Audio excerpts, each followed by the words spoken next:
મિત્રો શું તમને ખબર છે કે આપણા દેશના સૌથી મોટા એફઆઈએસ કોણ છે? એફઆઈએસ નામ તો તમે ઘણીવાર સાંભળ્યું છે કે ભાઈ એફઆઈએસ માલ વેચો તો માર્કેટ નીચે આવી ગયું, એફઆઈઆઈ માલ ખરીદ્યો તો માર્કેટ ઉપર આવી ગયું. પણ હકીકતમાં એફઆઈએસ કોણ છે? એફઆઈએસ મતલબ ફોરેન ઇન્સ્ટિટ્યુશનલ ઇન્વેસ્ટર, કે જે વિદેશના લોકો એનો રૂપિયો આપણા દેશમાં ઇન્વેસ્ટમેન્ટ કરે એટલે એને આપણે એફઆઈએસ કહીએ. તો ચાલો જોઈએ કે આપણા દેશના ટોપ 10 એફઆઈએસ કોણ છે. તેમાં પહેલા નંબર પર આવે છે ગવર્મેન્ટ ઓફ સિંગાપુર, જેનું ઇન્વેસ્ટમેન્ટ 2,32,000 કરોડનું છે. બીજા નંબર ઉપર આવે છે નોર્જસ બેંક, જેનું ઇન્વેસ્ટમેન્ટ 1,04,000 કરોડનું છે.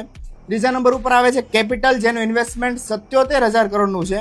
ચોથા નંબર ઉપર આવે છે વેનગાર્ડ, જેનું ઇન્વેસ્ટમેન્ટ 58,750 કરોડનું છે. પાંચમા નંબર ઉપર આવે છે ગોલ્ડમેન સેક્સ, જેનું ઇન્વેસ્ટમેન્ટ 46,500 કરોડનું છે. છઠ્ઠા નંબર આવે છે જીક્યુજી કેપિટલ, જેનું ઇન્વેસ્ટમેન્ટ 37,500 કરોડનું છે. સાતમા નંબર ઉપર આવે છે નાલંદા કેપિટલ, જેનું ઇન્વેસ્ટમેન્ટ 30,900 કરોડનું છે. આઠમા નંબર ઉપર આવે છે અમાનસા કેપિટલ, જેનું ઇન્વેસ્ટમેન્ટ 18,000 કરોડનું છે.